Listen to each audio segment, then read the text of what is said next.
buenos días, buenas tardes, buenas noches, dependiendo la hora y lugar desde donde nos estén escuchando. Desde Ministerios La Voz de la Palabra, les damos la bienvenida a un nuevo podcast.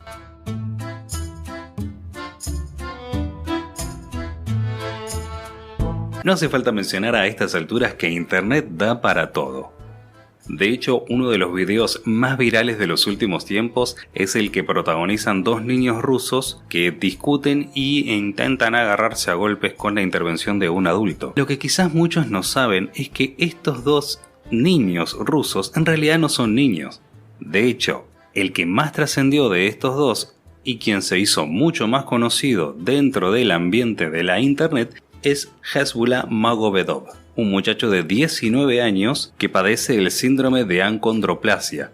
Y para tu tranquilidad, para que no creas de que pusieron a un muchacho con enanismo peleando contra un niño, en realidad Abdur Rozik, que es justamente el otro protagonista del famoso video, es un conocido músico ruso que también sufre una enfermedad similar. Y de esto a mí personalmente, querida audiencia, y por eso lo comparto con ustedes, me quedan dos cuestiones que quisiera analizar a lo largo de este podcast.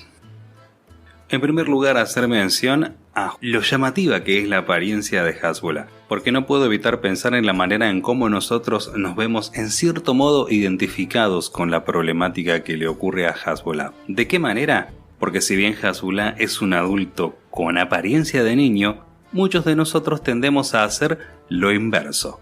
¿A qué me refiero? A que muchas veces, aun cuando tengamos exteriormente apariencia de personas adultas, con todo lo que implica ser un adulto, nos comportamos como niños. Y esto no solamente comprende el área psicológica, mental, emocional, sino que inclusive trasciende hacia lo espiritual, es decir, que nos toca muy de cerca a nosotros los creyentes. Por eso el apóstol Pablo, cuando escribía a los Corintios en la primera carta, en el capítulo 3, les decía lo siguiente: en vez de enseñarle cuestiones más profundas, les enseñé cosas sencillas porque ustedes parecen niños pequeños que apenas pueden tomar leche y no alimento fuerte.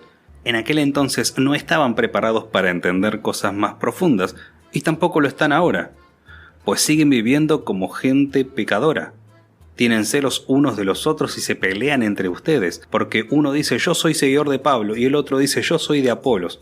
Están actuando como gente de este mundo. ¿No se dan cuenta que así se comportan los pecadores? Es duro lo que dice el apóstol Pablo, ¿verdad? Pero hay que entender una cuestión que incluso dentro de las esferas del cristianismo está causando una división muy grande. Justamente hablar de la polarización. Y cuando hablamos de la polarización nos referimos básicamente a ese comportamiento de tinte fanático que trata de establecer una brecha entre los buenos versus los malos, nosotros versus ustedes. Y no es casualidad que por esa misma razón surjan tantas divisiones dentro de las iglesias, dentro de las comunidades cristianas, dentro de las familias también. Porque eso es básicamente lo que plantea el fanatismo, establecer una postura la cual se debe aceptar sin chistar, sin cuestionar, poner a una persona como el máximo exponente de dicha postura, a quien debemos endiosar y a quien debemos defender a capa y espada, lo cual implica la mayoría de los casos, por no decir en todos los casos, justificar cualquier error que ese referente o cualquiera de los referentes de esa postura estén cometiendo. Porque ¿cuál es la filosofía del fanático? La culpa la tiene el otro. Y no solamente eso, sino que también una de las cuestiones que plantea el fanatismo como tal es el hecho de que siempre hay un enemigo a vencer. ¿Y cuál es ese enemigo en cuestión? Precisamente todo aquel que no concuerde con la postura que el fanático adopta. Porque el lema del fanático básicamente es: si no pensás como yo, sos mi enemigo. Y si sos mi enemigo, te voy a perseguir hasta destruirte. ¿Suena drástico? ¿Suena loco? Lamentablemente ese es el pensamiento de quienes adoptan posturas extremistas hoy en día. Y no estamos hablando de tirarnos en contra de algunos o de otros para justamente no tener que caer en este juego ridículo para donde el fanatismo nos quiere llevar. Acá se trata de entender lo siguiente. Si nosotros decimos que somos creyentes, decimos que somos seguidores de Jesucristo y que vamos en busca de la verdad, que queremos tener comunión con la verdad y comunión entre nosotros, ¿cómo puede haber comunión entre nosotros que decimos que profesamos la verdad y que vivimos la verdad si nosotros hacemos nuestra propia versión de la verdad y le declaramos la guerra a todo aquel que no se someta a nuestra propia versión de la verdad?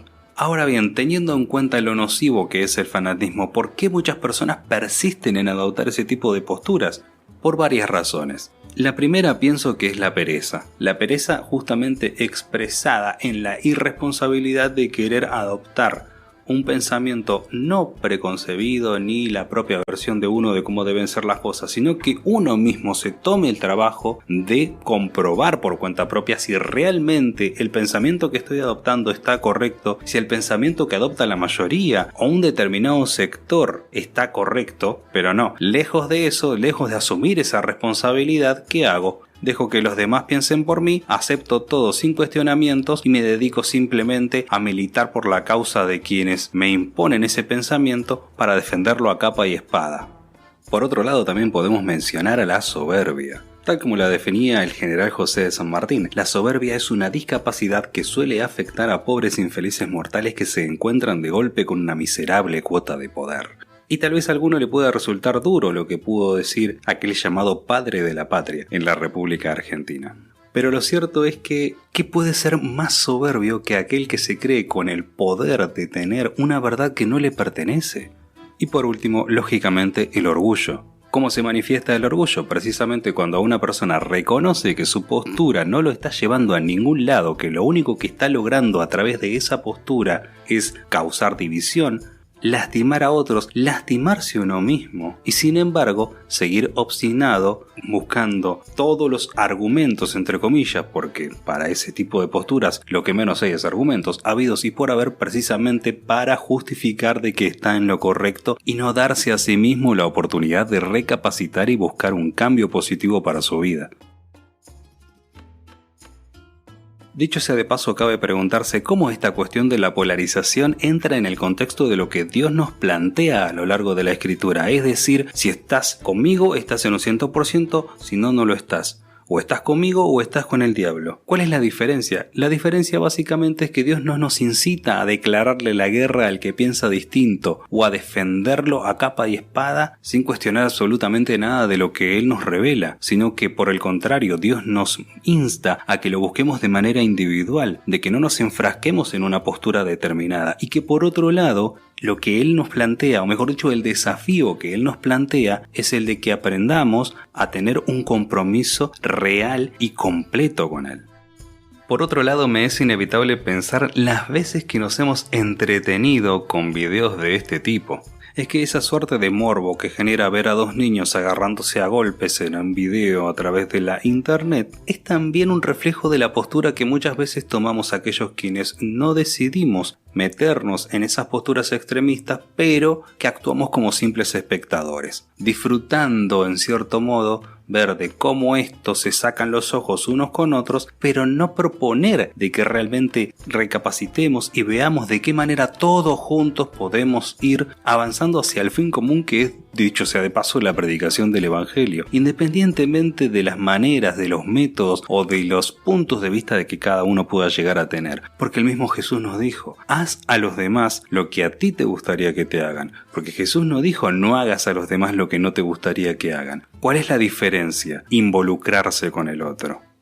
Porque la empatía no solamente tiene que ver con una cuestión de que ay, me da lástima, pobrecito. Bueno, ¿qué le vamos a hacer?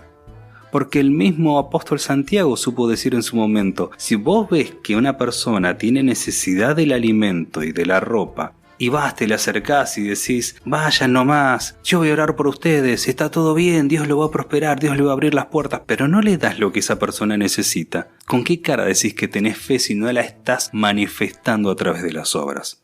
Porque si la idea es que todos colaboremos con una causa en común, que es la predicación del Evangelio, para que Cristo pueda volver a buscar a su pueblo y que nosotros estemos dentro de ese pueblo al cual el Señor va a venir a buscar, hacerlo de la manera en como lo estamos haciendo, por un lado manteniéndonos ajenos a lo que le pase al otro, es decir, yo con Dios y el resto que se arregle, o por el otro defender una postura y que la base de mi vida cristiana, lejos de reflejar a Dios en mi vida y en la manera en cómo vivo y cómo me relaciono con los demás, sea simplemente defender una postura a capa y espada. ¿Realmente creen que eso es la predicación del Evangelio? ¿Ese es el sentido para el cual Dios nos llamó como iglesia?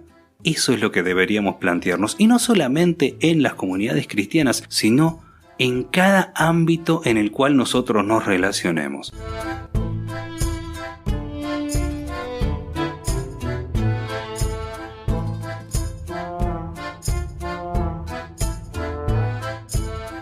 Si te gustó este podcast, compartilo con tus contactos. Recordá seguirnos en nuestras redes sociales. Te ha hablado Johnny Carrazán en nombre de Ministerio La Voz de la Palabra, deseándote que Dios te bendiga.